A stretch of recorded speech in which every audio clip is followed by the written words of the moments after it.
If you haven't been following along, guys, I've put a 6-speed gearbox in the 1.8 turbo project because the O2J that was in it, the 5-speed, it's got a design flaw with a differential whereby a pin can come loose, the diff disassemble itself, and you can't use the car. You need to rebuild the gearbox or take it apart. So I'll put the 6-speed in this video. What difference does it make? Was it worth doing? The first thing I noticed was how much nicer the shift is. Much closer gears, much closer on the shift lever. Don't have to move the gear lever half as much forward and back. Side to side is about the same, but the feel of the shift is much more precise. It's a much nicer box to use. Now maybe that's because the O2J was a bit old, or maybe it's because the O2S has got a nicer mechanism because it's a newer gearbox. Whatever the case may be, in my experience, the O2S, it's much nicer to change gear in the car. It's a no thought process, whereas in the O2J it could have been a bit of a struggle.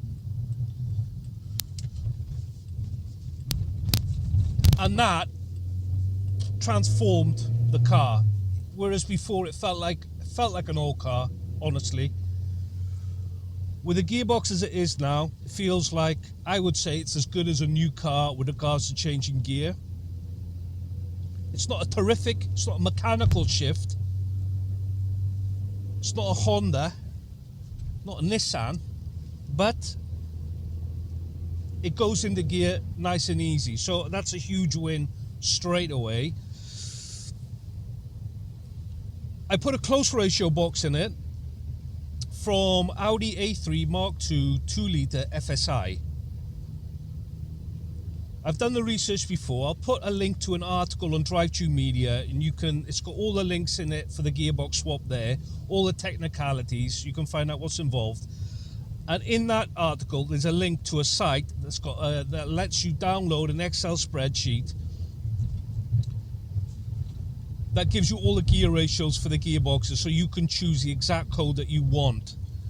I would definitely do that and not just buy any gearbox, because there are some differences. Obviously the diesel gearboxes, the 1.8 TSI has got their own ratios, which I personally didn't like 100%. Anyway, go on there and you can see what ratios are available. Choose whichever you think suits you. Find out if you've got an O2J now. Think what you don't like about it, and then choose your ratios accordingly. So the O2S, nicer gearbox to use, nicer to change gear. What about the ratios? Like I said, it's got a short ratio gearbox on it. It's an Octavia RS 1.8 turbo. Well, the 1.8 turbo, 180 bhp from the factory. I think all those boxes had the same ratios. The one I've put in here has got a slightly shorter first, and sixth is a tiny bit longer than fifth in that 5-speed. Say at 3,000 RPM, maybe it's like 2 kilometers an hour longer. So very close all round, really. Evenly spaced ratios, I made sure that they were. I didn't want something that was like different spacings between second, third and fourth. This has got pretty even spacing all the way through this box. We've got a little bit of a straight coming up here, so you can see what it's like to go through the gears in it. So first to shorter, like I said, honestly I was a bit concerned about that, but honestly it's quite nice to be able to pull away super easily. It was a bit long, the first in the other one. So that's, you can see the rev counters here. So that's first, that's second, third, fourth, fifth,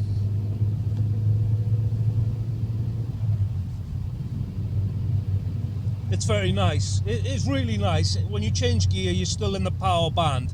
You don't need to rev it out to come back into the power band, which was something that you needed to do with the old gearbox. Another issue I had with the O2J was maybe second, well, like on a country road, a B road, sometimes you'd want to go into second, and that was for the tighter turns, and second was a bit long, but you didn't really want to go into first, so you like sort of bog a little bit, you'd be out of the power band.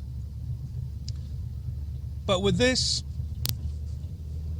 much better. You've got higher resolution, as you'd expect with a 6-speed box, all throughout the gear, throughout the RPM range. So you can see there that we're at 50 kilometers an hour, and that's quite 3,500 RPM. That's quite high revving for a second, you know.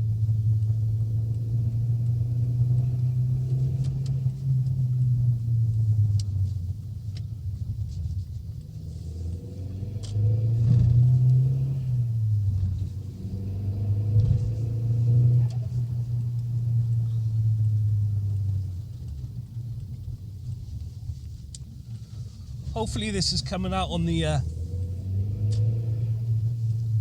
film, like you can understand the how close the gear ratios are. Like this is, before this would have been, you know, out of the power band, but with this, second is fine, third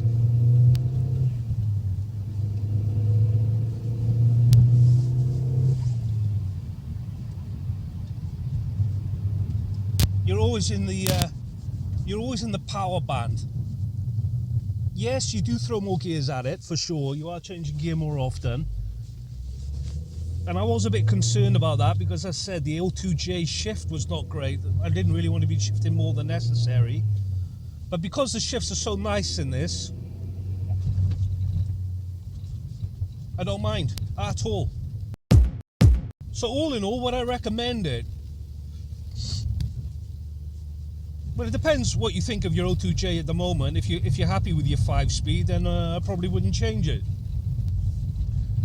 But if you are dissatisfied with your O2J, and like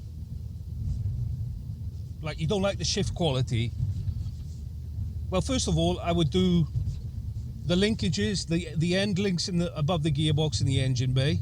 If they're loose or they're soft, fix them. Just have a little burst here. Second, third, you're just straight back in the power band. Yeah, so going back to what I was saying, yeah, if you're not happy with the shift of your O2J, carry out the obvious stuff. Get your end links sorted out the engine bay, check they're not a problem. Go into your shifter here in the car. Do your diesel geek first gear getter, do the other bush for side to side, which is below that, and then just have a general check of the linkage itself in the car. If there's anything loose there, diesel geek have got what you need, and if they don't, or the shipping is expensive for you, have a look on AliExpress. But just check you got no slop in the linkage, because changing the gearbox is not going to fix your linkage in the car. So assuming you've done all that and you're still not satisfied with the shift, and you're thinking maybe the gearbox is all tired, then what's the best option? Get a low mileage O2J or go down the O2S route, the 6-speed. I would say absolutely no brainer, go down the 6-speed route if you can get hold of one. They're not expensive, because I think the strong gearboxes, there's no demand for them.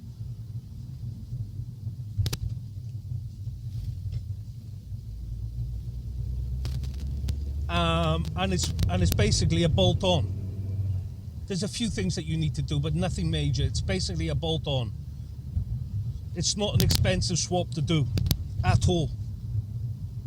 So if you're going to be changing the gearboxes, I don't think there's any reason to put an O2J back in. Just go with an O2S, choose the ratios that you want and do that. Those are my thoughts, my first impressions, how I found the box to use. Like I said, it's worth doing, definitely. If you want an upgrade, if you want a close ratio box, I mean, it's a super cheap thing to do. And if you want better shift quality, a newer gearbox, maybe the synchros have gone on your 02J, yeah, it's a no-brainer basically. And even if you would just wanted to swap the gearbox, I'd swap in a 6-speed instead of the 5-speed. It's so easy to do. All this is touch wood. I haven't put 10,000 miles on it, but so far it's so good. The only issue you're going to have is with limited slip differentials. You can get cheap LSDs for the 02J gearbox, the black line.